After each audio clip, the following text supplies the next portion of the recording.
Madebo, Madebo, Madebo.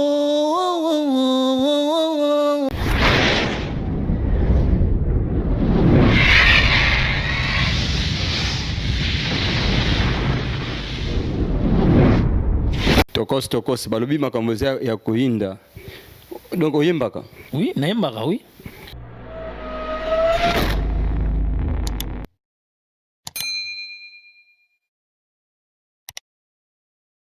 Musicien on a contact plus tard au moins featuring, tu vois, et ça moi bien na contact plus na musicien Fally Poupa.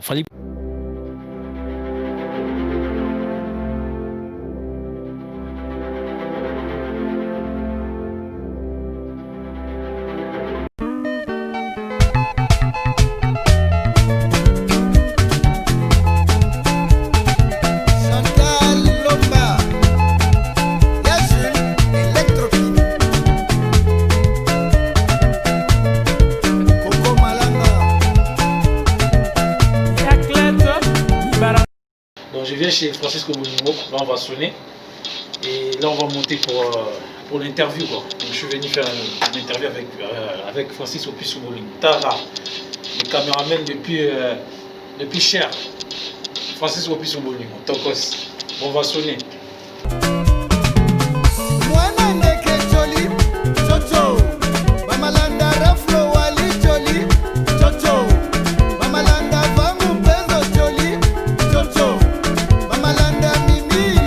Bonsoir, bonjour, ça dépend d'un moment besoin d'andabiso. Bah le but donc qui sali na site Francis plus qui bolingo quoi. Donc chez na bino vraiment yango bo s'abonner car toujours bo zo ba image bo partager ça là bien quoi.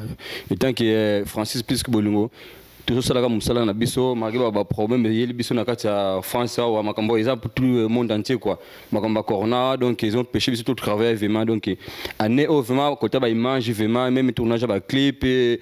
mariage, fête, tout ça, donc ils ont vraiment trop, vraiment, parce que pendant ma corona et tout ça, mais ils ont pêché bisouté quand même, il y a quoi ça, moi, interview quand pour nous, ça, on a vu ce single photo, il y a un bagabatou, tout le corapé, bateau, puis bazana pour ça, l'obéla, un message bien, il y a quoi donc tout ça, on a le long, il y a un bilibino star musicien congolais. Donc, oh, ça coûte tout ce wapi, non, à ça, un star musicien congolais, mais broyé, baye. Broyé, baye, peu na répondre à la question, nous sommes en retour. Bonjour. Bonjour, Francisco Puisque Bolingo. Bonne santé. Santé qui t'occupe net dans le film. Quoi. Bien habillé. Ah, merci. Ah, on dirait au Kanakiango. Non, mais il faut, quand tu viens dans une interview comme ça, donc il faut être déjà, premièrement, aux présentable. Bon, ici, c'est un bateau, nabi français, bon, en même temps, on vit en France, quoi. Donc, naïe, ce qui aux émissions, donc en même temps, il faut ça, moi, façon habillement, il faut ça propre, tu vois, parce que ça va passer sur YouTube et tout ça. Il y a beaucoup de gens qui vont nous regarder. Donc c'est pour ça que mon classe en tout cas, na sepeli bandekupe bazolo ndabiso donc ba sepeli quoi. Donc nazo pesa kaka bambote nangana na Christian Massamba na kata Toulouse. Le gars bogos vraiment Christian Massamba na peso bambote. Balobi Arda Vita bambote no kaka bisika no stoyo zali quoi. Na boseni pété ngiama makanda de la forêt na kata Toulouse. Balobi maître corps vraiment obaza toujours na sima Francis puisque boningo. Maître vraiment donc mettre corps na peso mbote bisika no studio zali balobi Dédé basala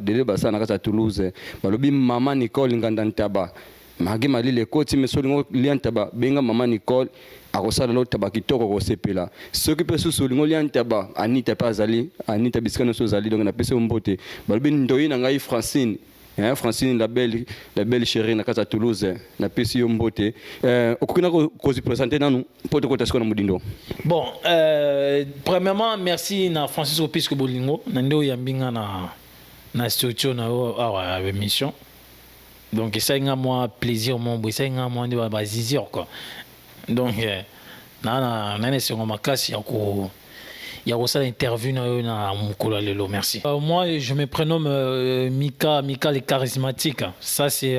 voilà, ça c'est le nom d'artiste que je porte. Mika les charismatiques, voilà. Vous allez découvrir qui est réellement Mika les charismatiques et pourquoi les charismatiques. Donc na bandeli kana oyo lobby. Pourquoi me pesi na no kombona? Pourquoi Mika les charismatiques? Parce que voilà, c'est en fait je viens dans la musique, il y a en fait, on a déjà des artistes comme de Fally Ipupa, Ferregola,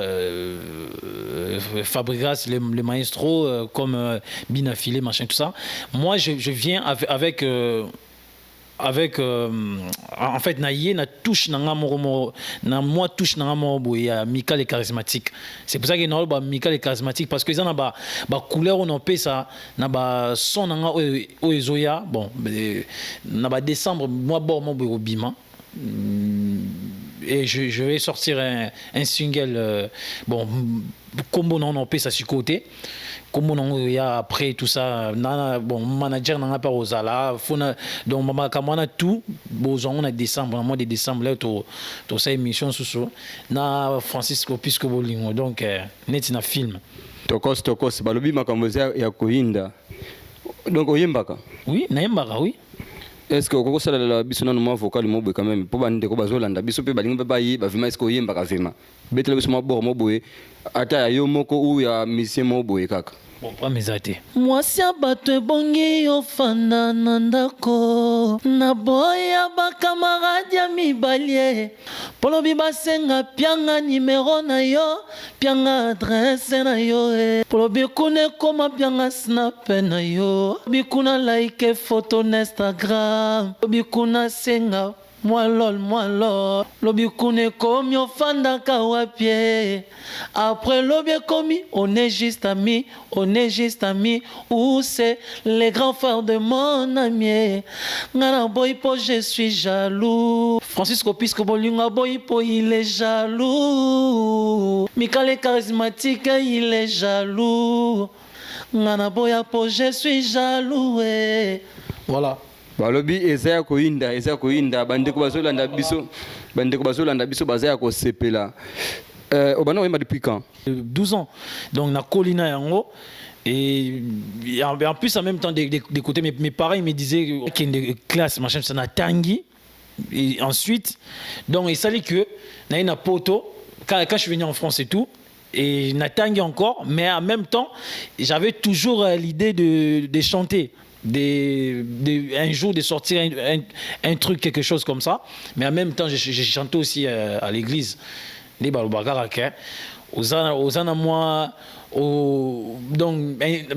on est intimité dans l'ensemble. Donc, dans l'église. Donc et ça li que le leçon na bimi boye donc c'est ngela ka et ça la maboye donc yango bo monique na bimi na qui Mika les charismatiques nanga pour ba mambo so ya solo donc il y a bien et zo ya donc rester branché sur Francisco Pisco Bolingo bozo ba maya sika Mika les charismatiques oyo aye donc votre artiste quoi artiste et musicien Mika les charismatiques donc c'est pour ça voilà merci. D'accord, merci. Ce qu'on a lobi est-ce que banda déjà banda musique est-ce que déjà bimsi déjà nzembo to lingo banda ndesi quoi banda na bandi musique non na bimisi non unité mais en fait je suis en train de travailler donc je travaille quoi. Nandenge Katmini donc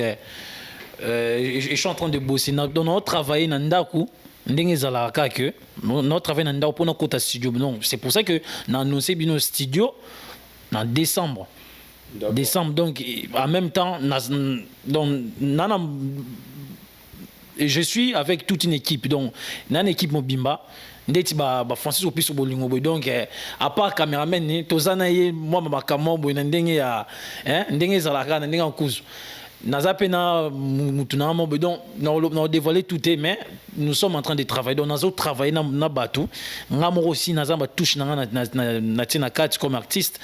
mais na travailler donc na batu baza ko edenga pour noko travailler parce que vu que moni que ça projet sika moni là pour projet sika yaka projet c'est que so yé donc faut ça na bateau ba ko aider quand même parce que gros ana te yo moko o na projet bandika mbamo so ndengwa non na bateau o ba pesa nga moi koto to monde ti boy non faut ça boy non faut ça la boy tu vois donc bilo ndengwa tant que aux artistes faut ça la moi bateau mo boy baroki ko aider pour na mwamba egoza na mwamba imperfection mo quelque part batu ba aider pour ba longola tout ça donc c'est pour ça que nabi ke nana batu mon travail na bango donc bozi la single moro qui toko boyoka ba mélodie moro donc oka ba mélodie du ciel quoi donc ba voix ya qui toko donc voix moro oyo ke soko yoka ngo même so bando lambo tikini o lamba oyoka kala voix na yango mtezoya balobi ezaya ko yinda donc na mois décembre ka tozela ka tozela ngo biso tokozela makinga mo dana yibi po na zape na kata masolango tutu bito ba tozozela ka biso surtout parce que yo faut yo mto promettre biso tozozela ka mais à part wana est-ce que déjà au participer na musicien mo botima vocal yo na nzembo mo boy ah oui single mo bimi wana comme no madebo donc Mika le charismatique a boaki na kati a yembi pe na kati donc c'est ça attends makamno zo o yembi pe o boaki osana de matière non les non lo bakena boaki ezana ngoko ezana ngani au moins ba style ndeta ba inosbi ne ba beta ba beat ba genre musique ba ya rapidement ndeti ba guess mawete des fois au mona a boaki nini ya mongole un beta mutuka ya un so bilo ndengwana mais so ngasko na yena ndenge na ngai ya kimadebo wana na boaki ndeti na boaki mais na boaki te ndeti ba système ya ba musique ya rapide d'accord okay. Après na yembi ogo betele so boro boka madebo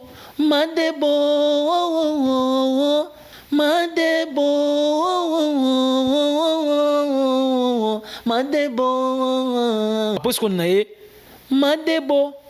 pesanga na bwaka biloko nga na beti na kati bo sepe na nga parce que ngaso na bwaki na yembi foara endima makaka talaka Mika le charismatique hein votre artiste donc nouveau donc maramba sikeye déjà donc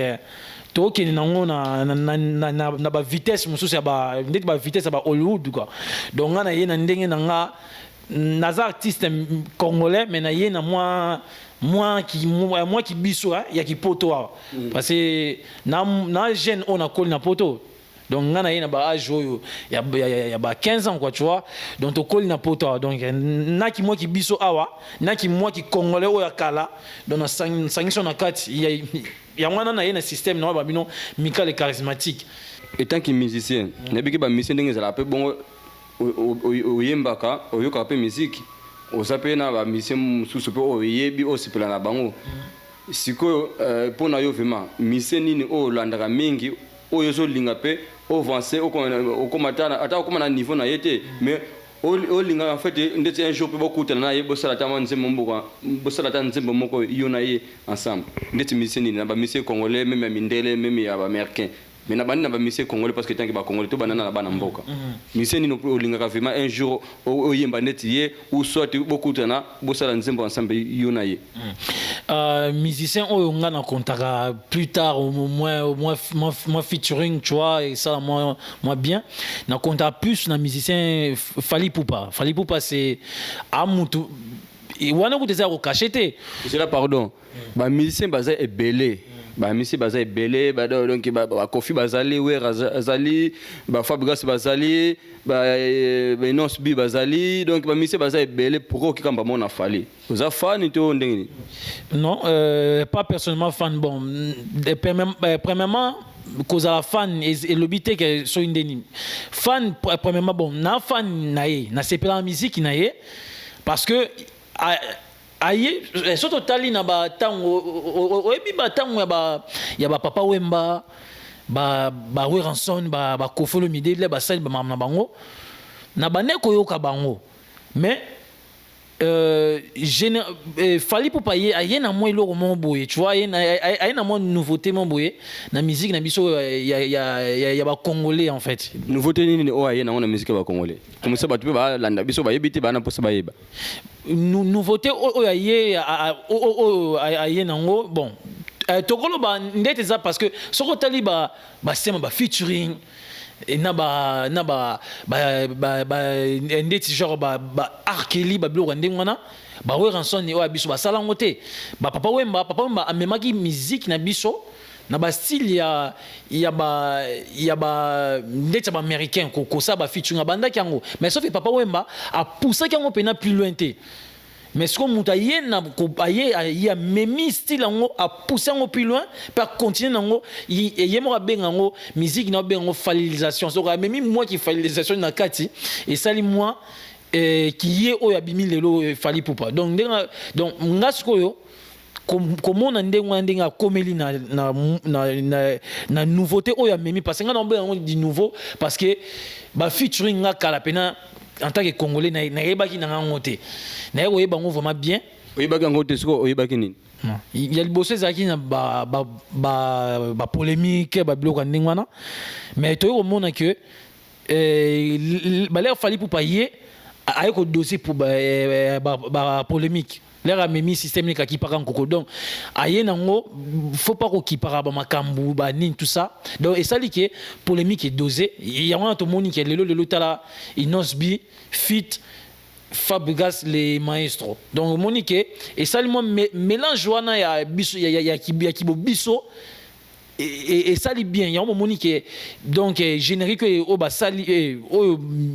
système habite au bas betina Fabregas c'est ça lit impact en fait c'est ça qu'on veut des Congolais on a pas qu'il fallait pas mener des nouveautés parce que là il y a nango aille au dossier polémique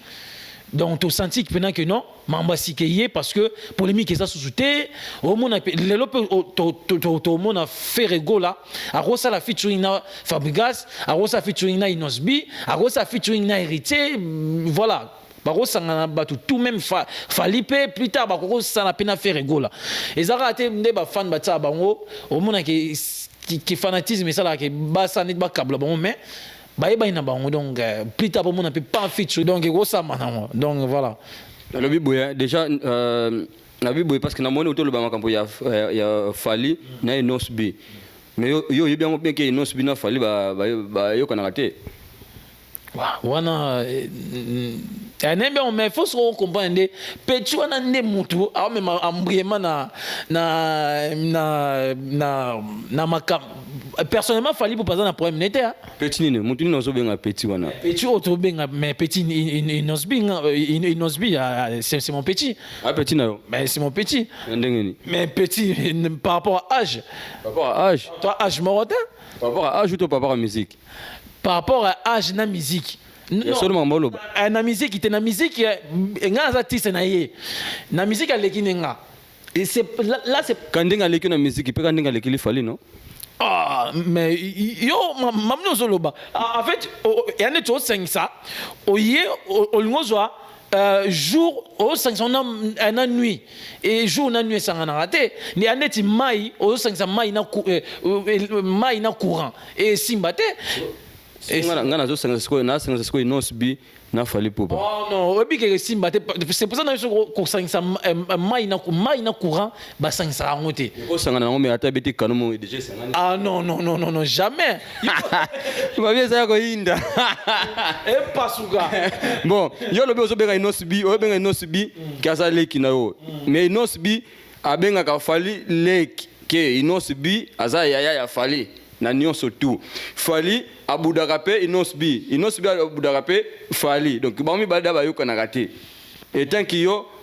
okolo banini tant que musicien pour bossa la misala moko okolo banini bon nga so ezako apporter conseil non o mambozo bananga tout banana pour conseil bon pour on peut ça conseil ezaka ke bon fali pour patara yo na makambo belé ba pété na aigle el maravilloso el pibe el petit chenine de le monde est magnifique el phénomène tout ça ba grade non tout ça nango il n'ose pas à petit na o moni so qui à part ba polémique soto zongi pena na ndenge pena ndenge ki bomuto donc ezana on a tina te ba se prenant la tête se prenant la tête là-haut à petit morin polio inosbio on a leki à ça tout ça so peut totalement bien fali na ndenge normal la leki inosbi ezanga ke moi qui téti ya Inosbi a tché moi téti que ça n'est que Fabrice aleki fali mais surtout tali pena na ndenge pena ba na ndenge musique so tali musique il fallait pour parler à bandi Inosbi a banda quitté au mona et aneti que nga na kabelio na kabelio 20 €. Sikoyo au comino bien au comino mbongo après mutusa ayo kabelo 1000 € na sima est-ce que vous préférez muta kabelo 1000 € l'air de aux ba 1000 € na belé ou mutu o kabelo 20 € l'air aux aki n'a rien du tout? La préfère pas mutu a kabelo 20 €. Ah ben voilà, c'est ça, c'est pour ça que nazolo baké fallait pour place ya bandaki total les places à bandaki na Inosbi a yeka kamba moko a bambi soki ba générique na ba beat na no sala et simbi aleki fallait pour na moi ba vu bolobike oh yende mutazama non makambo yana makambo za total asima yamba ba tala sima zonga moto yango vena biso nani les pads sala tala sima zonga moto donc bilo ndengo na faut total asima tala toujours rétroviseur en fait. Ok, bande kono so landa biso baza ko sepela balobi bambote nanga susu na pesa mbote na Michel Balaik vraiment le bogos na Toulouse. Donc Michel na pesa bambote balobi Fabrice Tanzambe motema ya mama bonheur. Mais oko betela biso mo ba pona Tanzambe moko ya falumi bale oyo yebi ko imba ngona baneti suka teme betela so mo ba parole oyo yebi mo ba vocal ya falo yebi na banzembe mo boye o sepela na ngope. Bon, Narobé était bien de Tiboni. Ozotala notronga, okoko fami sopamba. Titala notronga, mokomo na elokote. Okotambola nangai, mokosimba elokote. Lobanga na linga, natambola mondo yo. Namona mwasi aboyete. On l'appelle l'ange du bonheur, Queen Dani et Dédé, Bongo Natikaye, Jaja Natikaye. Quand elle se réveille, Dani, même sans make-up canon. Balobi eza ko inda fona kate parce que batu bazo landa biso bazo sentir vraiment en tout cas congolais vraiment musique ça la vraiment makila yo ka mutu boyo ka fonde ngeso bima on dirait donc bon sentir vraiment le quoi mutu bazo mela huile mais eza voix ya mutu balobi eza ko inda à part wana sikoyo zo siko nzema mo be show talanzoto nzoto no embomaka nga tango ozobina pesa bilengi danse doucement fais monter la pression bouge bien chérie je suis pas très loin nakotalo naza kosepela ai nakomono naza kotanga soy nakotalo naza kosepela nakomono naza kotanga soy mama ten voilà. Balobi ezaya koinda donc bambote nanga peka na junior bouton donc na peso bambote oyebi liboso na ndenga musique concurrence bana za la fali na faire siko ndenge batu ba yebeli na ndenge pe batu bazomona et parma fali asa plus fort que nano que faire gola non que faire gola yango siko na ndenga musique maintenant ba comme comparer maintenant fali na non subi pourquoi parce que nandenga succès aleki na faire nandenga succès vraiment nandenga musique était mais nandenga succès aleki na faire yango siko batu ba comparer maintenant entre Inosbi na Fally Ipupa selon ngande na yebeli pendenge pe batu ba expliquer ngai na yebeli bongo mais nandenga musique faire aleki Inosbi na musika kutu do yako sakana kutu te mais na succès te mais na succès te c'est là pardon na succès te donc Fally sikoyo azana succès makasi ko lika susu faire gola. Vous comprenez? Yango sikoyo fallait ça la succès, ils n'ont subi pas ça la succès, yango sikoyo ba comme ça la polémique entre bango mibale. Vous comprenez ba débat ndengeza? Okolo bani. Ngana golo ba na place wana wa. Soki lelo ndengo lobika ka ndengo cho loba ke nani Inosbi azana plus succès que faire gola na ndenge ya succès kaka. So the time ndenga koyemba machin tout ça Inosbi lelo tu le ba te maintenant na les padres donc c'est ça. Donc après so totali na ndenge ya comment comparer na Fally Ipupa, oui, parce que le gars il est na minute à un succès, Fally pas un succès, donc on va comparer mais papa na mwana te. Donc père na mwana, donc il fallait ça père il n'ose bien ça mwana. Bien sûr. Mandenge belé so na banotanga. Tanga, tu ça pour le tanga. Bon, to bandi ko tanga. L'air Fally Ipupa bandi ba featuring, il n'ose pas ça ba featuring. Mais ça coûte belé parce que tout le monde a une aussi déjà ndeti selon denga na yebina ndenge bato lobelanga. Il n'ose subi déjà battu au Fally abandi ko yimba na bango ndeti ba merki na au Fally abandi ko yimba na bango na tango longo pas Kofi. Il n'ose subi déjà abanda ko fanda bango kuna na États-Unis pendant longtemps. Oui, bon. Asala ko mwana muke no subi. Pas mais ça te. Obinini abanda ko fanda na bango. Mais asala na bango featuring te. Asala na bango. Attention, non asala na bango. Ngana za ba vidéo mususu vraiment na moni mais no subi azo yimba na bango. Mais il ko ba dire ayemi na ba mission no surtout au Fally lekina bango. Non, mais il n'y a pas de bon, par là, surtout, tu bien pour mais ça, il n'ose pas que ça, na yendenge, obiga ça, featuring. Mais surtout, tu quand même bien, na minute oyo, tu compares Inos Bité na Fally Ipupa parce que. Na nenga succès, tu comparer bango parce que Inos Bité a comme le cas déjà Fally na ba vie, oui bien. Comment les na ba vie bon. Au lobby que so musique qui te mène ba vie. So bito le ba vie. Ou ça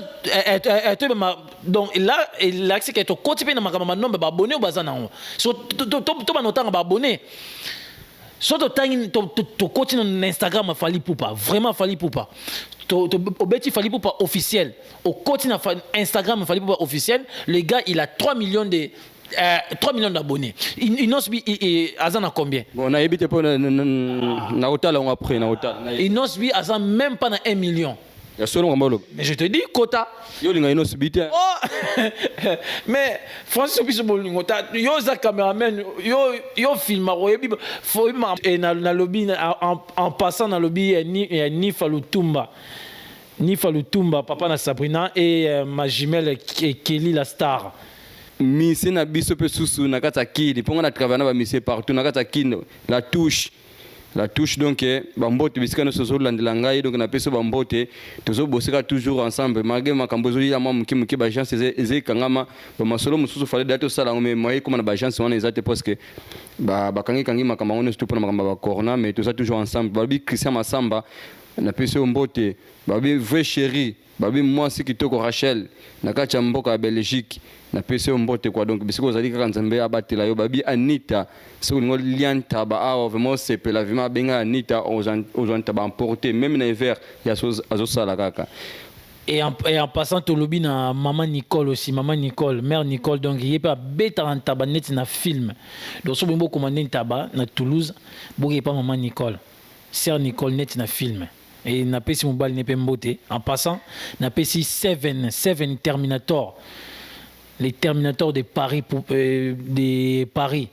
Donc Seven Terminator net na film. Voilà. Tokos donc bambote na ngapi susu kaka na senga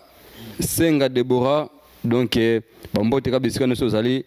et merci na mwana kitoko botele biso quoi donc tous toujours ensemble. Abi mettre corps à part peut mettre corps donc mécanicien peu na même temps quoi donc si on a un problème à voiture na yo pine baby monteur baby voiture ma peinture et longwe qui ne pas mettre corps vraiment donc il y a vraiment ko bon sur la voiture na yo ko zonga sika lokola ndenge basa osombela kango tango basala kango quoi donc tokos c'est na kata Toulouse mettre corps babi mettre champion pe ya ba Lolita mettre champion vraiment donc il peut des fois te soko sakane vraiment ko bambo na c'est donc keyo ko koya lokola likasa quoi mettre champion na kata Toulouse na pesi yo bambote quoi donc bisika no yo zali toujours ensemble ba mettre en tout bango batu bazo sala po ba sécurité ba congolaise na kata mboka France awa donc toujours ensemble babi plus Mardoché na pesi yo bambote bisika no zali babi plata plus donc olingo yeko ko beta bali o beta bal vraiment vendre sa tempo benga plata plus akoye ko so bal e bandle pe tisuko pe le belobi pe comme le kana TV parce que plata plus azan entraîneur mo boendeti azo sa ne surtout quoi azo sa ne surtout babi yanzambe vraiment quoi donc olingo kata suka bien olingi mba kato mandefu kende pa ya nzambe ba ka to mandefu moko kitoko ko sentir vraiment kwa muta uti na chasser mais uti na yo na kati ya salon tokos quoi to continue masolo na biso balobi Moïse donc bambote no kaka kwa biskano sto ozali balobi ozana poso sepela yo ka musique ya bien o sepela na fête na yo na anniversaire na yo benga DJ Chekisa le roi de Mbaka Sabauta kini baya donc akobete le musique ya tokos quoi donc balobi maître champion donc voilà quoi maître champion bambote no kaka yangwana babi c'est les mecs d'ici donc mec d'ici c'est les unes on appelle ça bambote na katina parce que mabanga l'équipe trop saluer c'est les unes na tala mission no tara biso artiste tara mission no c'est que ça rend fort merci voilà c'est les unes voilà en direct à Francis plus que bolingo c'est les unes bambote na musique congolais Marque tu es que moi comment on dit les bons mais bon mon on peut te que moi na musique ba congolais boso ba pele qui bêtise oui ba il faut regarder ba style wana ko beta ba musique ba bêtise wana non au moni ba bêtise les qui tourne musique au Congo c'est qu'on a na style na te biso to za génération oyo tozo ya o tozo bima ba génération auto bima boy comme on a Mika les charismatiques et on a bibo découvrir les charismatiques comment il est ça dit que na charismatique nangai il y aura pas de saletés dedans ça dit que des choses makambo ba bêtises genre il y aura pas ça et vous allez même pas na kati parce que les na ba charismatique il y a tout ça dedans pas de bêtises pas de polémiques. Ça dit que musique moro est propre scène ça dit que oh penait que mutayoki yoki bêtisité yoki Sherina Chaubo était sur na pesa non il y aura pas ça et ils en est ba mélodie voix surtout boroyoka voix musique ils a dosé tout il y a bien oh penait bobande ko zela ke congolais moni na ko mema polémique était déjà fallu pour passer na kango vient na fallu pour pas en passant je te salue fallu pour pas elle marabio elle pibe de haut la petite ninde du monde elle magnifique elle phénoménal aigle donc elle mara donc na peu sur mbote place aux allées na mère na ketchup net na film donc boza malamu et puis na bika ya memi musique na ndenge ya calme ya monique so ba ke placement baba na Congo ya fali poupa parce que fali poupa amutuma polémique té babi fali poupa za mutuma landa makama mabete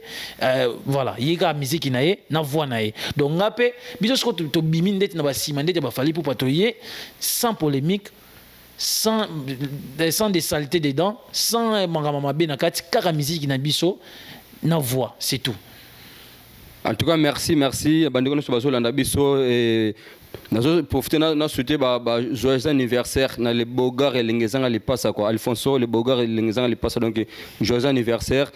donc le but c'est là que l'anniversaire na yo te fêter quand l'équipe ma tokos quoi donc voilà quoi malgré te filmer que tu pour ma confinement donc c'est quand que tu mets ma caméra mais voilà comme moi que les cas qui bien temps qui est en famille quoi siko o yebisi biso que non inos bi na fallait aller qui n'est inos bi problème exact mais à part bango siko à part bango mi balé siko chana bena inos pardon fallait pour pas na faire rigole bango balé siko rolo banini parce que bango balé bayo kana pété on peut savoir un peu moi concept bayo kana pe ndé to moni inos bi bayembi na Fabgas pourquoi pas tout le monde peut faire pe ayembi na fallait pour pas pourquoi pas étant que ba congolais oui et tant que ba congolais surtout talibien ils ont encore polémique de continent 4 parce que ce qui peut fallait pour pas proposer pe yeba yemba faire gola monde fallait pour pas quitter ici so peut proposer fallait voilà moi peut ba quitter ici donc motongo to éviter au pela tikan donc nga conseil gara to repé sa biso artiste et ça que tous à la unis pourquoi parce que sur le talibien na États-Unis on a ba Chris Brown genre Kanye West na Chris Brown bazana ba conflité aujourd'hui R. Kelly avec Snoop Dogg ils ont pas de conflit ils ont pas bazana ba conflité car biso mutu ezala ba congolais ba mama be déjà sur hôtel ba publication ya ba motaka car biso mama bele car biso donc faut congolais il faut à changer il y a un biso artiste des fois tous les grandes émissions ba lettre pesa ba message pour na makam na biso ba vie na biso artiste Parce que bon, ils ont Internet, quoi. Je suis plus caché, c'est-à-dire que nous avons un média. Donc, il faut soigner l'image de Bisso. En même temps, nous avons soigné l'image de notre émission. Et je suis obligé de parler de mon pays. Tu vois? De voir un peu des choses qui ne vont pas, d'essayer de changer. C'est-à-dire qu'on change ma gamme-sous. Tout ça, bien, la mélodie bien. Non, tout ça c'est bien. Dans ma vie, je suis artiste, c'est bien. Parce que je suis musicien et je mourrai musicien. Donc, je vais mourir musicien et je resterai musicien. Mais sauf que musicien, il est aussi là pour apporter quelque chose pour son pays. Apporter des choses comme pour améliorer des choses pour son pays, de changer la manière de voir des choses, il faut changer c'est-à-dire que faut changer ma caractère aussi, tout changer tout à la karaté mboka mosusu bayebaka biso kaka te ke o congolais ye kaka miziki ye kaka komela ye kaka kolata ye kaka boye ye kaka kopublier ba vidéo ye kaka kosala boye. Non, faut tout un ensemble de choses là ils sont très mauvais. Tout changer, tout le monde a mboka monsieur commandé ba États-Unis, mboka monsieur commandé ba Nigeria, surtout ba Nigeria ba publier ba biloko trop tendé biso tout ça là. Dernièrement il y a que de bimaki, dernièrement so il y a nani la parole na kachite ya kio de wana to belana makambona ebite soko nga en tout cas vraiment vidéo wana maluku nzamba soko na tile ko mona ngo pete pe batindelinga ngote po ba ibinde na za ba blo wana linga ngote mais na bite yeso ko tala ke ngo so po mona ke ngo mais étant que comédien ake na ko sala makambo bongo ondre mutazo sala ba film porno a jongo pe na bite so na ngo publier ke ngo so pe copine na ye wana so pe ye moko to yebite mais entre ba mi baleza kana mutu moko publier ke ngo to bla ngo na muke étant que yo congolais tant mona ki muninga na pe susu congolais akesa bloka bongo azui ndenge makambo azolekisa ba journée na mwasi na ye iya bango ba jongo ba publier ngo mena tango mona ki vidéo wana lobela ki onini comment la vidéo na comment na personnellement na limite que de yemoro awa ozonga publier ngo et ça que soni za pona yemoro d'abord a publier mutakala mutaka na ye na internet mabe yemoko je pense pas et puis fi wana na ndimite ke yemo pe muta publier yango parce que ça bon ce qu'on a na publier yango ce que vidéo bimika boy bon selon ma soupçon to yokaki ezaki que mutu mambo alingaka sa ba mabe yem ta joaki na ndenga nkuzu bien téléphone ya kio de ezaki so ndenge ou bien a joaki on na ndenga nkuzu a publier ba biloko wana a luki a publier ba biloko wana personnellement ba mi balé so tel kio de na yema debo bazana problème te. Pourquoi vous avez problème de publier bayoka soni ndenge wana non bango te mbasali yango eza mutu mutasai bango kuwana mais pour na siko étant que congolais pour na bato bazo sala ba biloko bon par exemple camarade mo boya bi téléphone ya bi mo code no a côté na téléphone ya ki kutana ba vidéo bongo ya zu vidéo na a publier en sans yo yeba conseil ko pesa bango ou soit bango mo pe bato bazo publier ngo ba oyebi français biso bolingo baloba nini ke o lingi basala ote ko sa mninga te pourquoi parce que il a publié que de lelo il a habité dans 4 ans ou après 2 ans so il yep azara nango parce que ba congolais la plupart du temps bazara biloko na ba portable na baon pas tout mais certaines bazana nango yep habité so ba yep habité so ba yibaka téléphone ba ko sala ka eloko wana ozomona balobaka so bomina épée yebaka yope ba bomaka na épée hein. Donc yé a sali mninga passe que dans un passe parce que mutagani dans internet yé pas ba un jour mutagani pe comme on na internet parce que sur sali yo pe ba sala on ka ce que ba tumuso ba solo ba kino ba so sala bongo po ba sala ba base ba sala ba succès yango ba so sala ngo bongo ba miso ba solo ba to non ezakisi ba zo ke banda ba nganga tindi ya sala ya acte wana po sala succès mais que zaka ye moko pete quand même na kati yo te za ye moko te to mona pe ba moisi mbi pe ba sala ngo ya Richie pe de bima donc ezaka ye moko te. Oui, c'est vrai, Beblo est Bima. Mais sauf que c'est lui qui commence à publier la nudité de son frère devant Dieu. devant Nzambe, c'est punissable, des choses comme ça. C'est très punissable. Et Nzambe aza contre bamagambo wana muto asali ke azwi muninga na publier po muninga aza na honte na société ayeba ke devant Nzambe aza na lisumu moko ya osakana te. En tout cas, tu sais pas makasi vraiment. Tu comme on a vu sur la souka pour RP comme on pousse na. N'évite ce que vous en avez moi les loba ya souka au pesa comme ça tu au katana biso. Ouais, les loba souka on a ko loba ke bon voilà si single les oya. Donc nga nazo mamna na to lobi mamba kini ba to lobi mamba communauté bon to zongi sur mamba artiste. Donc Bobangate, Mika les charismatiques et vous saurez pourquoi les charismatiques parce que Mika c'est bon mais les charismatiques là et Zoya ça dit que Bobongama vous appelez prêt donc vous prêtez votre oreille sur ce que je vais sortir parce que décembre je vous annonce que croyez-moi sur parole et là au moins il y a danger Zoya parce que n'abi là non pas danger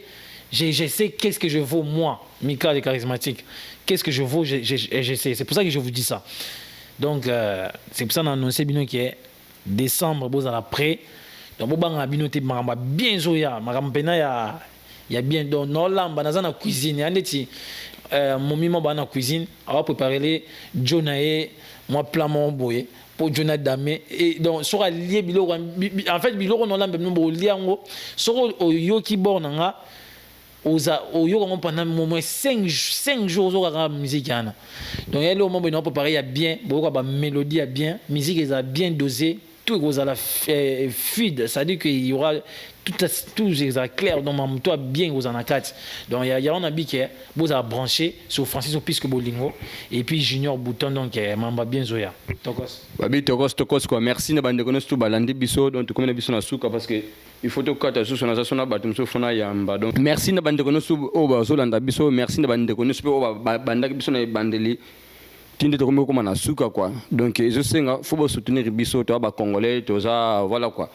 Francis Opisco Bolingo na zawana pona mutuno soto o azana posa ke asala interview na ye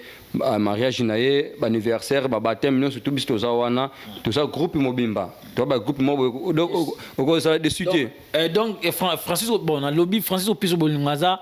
un mec ou aza bien structuré ça dit na makam na structure na ye makam tout eza pena donc professionnel quoi ça que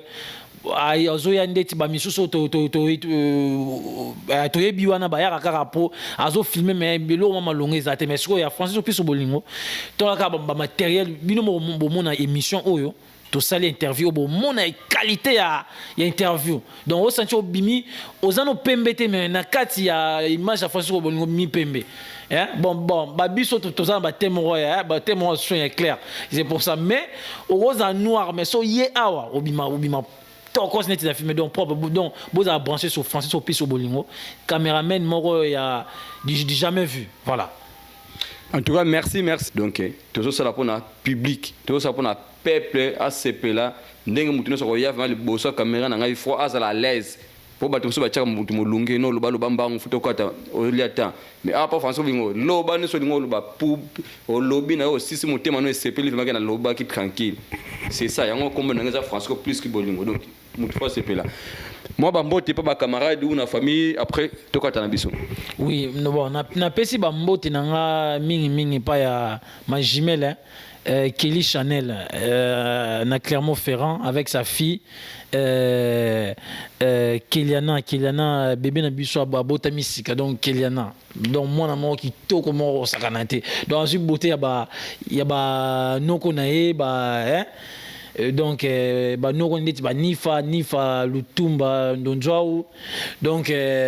bon en passant na pays sous mbote pa ya mobali na donc mobali ya jumelle na ngai Pex DJ Pex na Clermont-Ferrand donc yebabi soko lingi ba DJ donc toyebi ba DJ bazala na bango mais soko bo kepa DJ Pex donc ma solo ezaki tokos net na film en passant na pesi grande sœur na Angola nanu lutumba mayala net na film na pesi mbote na Angola kuna na pesi Irène Irène Lutumba, Mbote, Napesi, ma mère Monique, ma dinga Monique, et ainsi que mon père Michel Lutumba Mayala, net na film. Donc voilà. Napesi Mbote na famille nanga et na surtout qu'est-ce que kota ya ba camarade donc na tali na François Verdi na qui n'a pas ya Redi Mabilamen net na film. Napesi Mbote donc Mika le charismatique. Apesi Mbote, na pesi Mbote pas ya grande sœur et pas ya Titi, na pesi Mbote pas ya petite sœur Naomi, na pesi Mbote pas ya nani grand frère ya camarade nanga nanoyo Olivier Makengo net na film na mwasi na ye Fallon, na pesi Mbote pas ya vieux Yves Mubali ya grande sœur na biso Titi. Grande sœur et camarade dans Redi Mabilamen net na film et donc voilà vous restez branchés et abonnez-vous sur Mika Fali sur mon Instagram c'est marqué Mika Fali mais tout ça ne vous inquiétez pas mais bon s'abonner à Mika les charismatiques n'a changé makambo ils a changé makambo ils a vraiment changé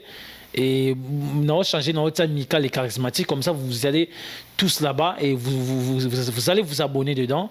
makambo kitoko ils en a quatre clip interview bien bolingi na bina makambo so bolingi na bina na yemba na sala nini bo komelanga et moi je vais vous servir c'est que vous allez me demander donc moi je suis là pour vous donc merci. Voilà, merci toujours na bande ko baso landa biso to comme na biso na suka donc moi bambote ka peninga ezala pesinga moi bien quoi donc nazo pesa ka mbote na béni de Dieu quoi donc na peso bambote balobi roli sungani vima na kata Paris na peso bambote. Bonsoir, bonjour pour ceux qui nous regardent le matin. Donc nous sommes en direct des images de Francisco plus que Bolingo. Je répète, Francisco plus que Bolingo. Sans lui, il n'y a pas d'image. Alors pour tous vos anniversaires, vos mariages, n'importe quel type de cérémonie, n'hésitez pas à contacter Francisco plus que Bolingo. Il est là pour vous, vos images et tous vos anniversaires, vos cérémonies. Il est là pour vous. Appelez-le meilleur caméraman du Congo. Merci. L'international Francisco plus que Bolingo, #1 toujours. Si vous voulez de la qualité, vous voulez des bonnes photos, n'hésitez surtout pas pour vos publicités, vos interviews, vos fêtes. Contactez le #1 Francisco plus que Bolingo international, le plus regardé en France, en Europe et partout dans le monde. Francisco plus que Bolingo toujours. Francisco Bolingo, site oyo donc eko kanga masolo puis ekangi de masolo takanga moko iko dana bimi na site yango. Donc c'est que makambo ya kitoko. Bana kini bana poto bana Belgique bana Paris.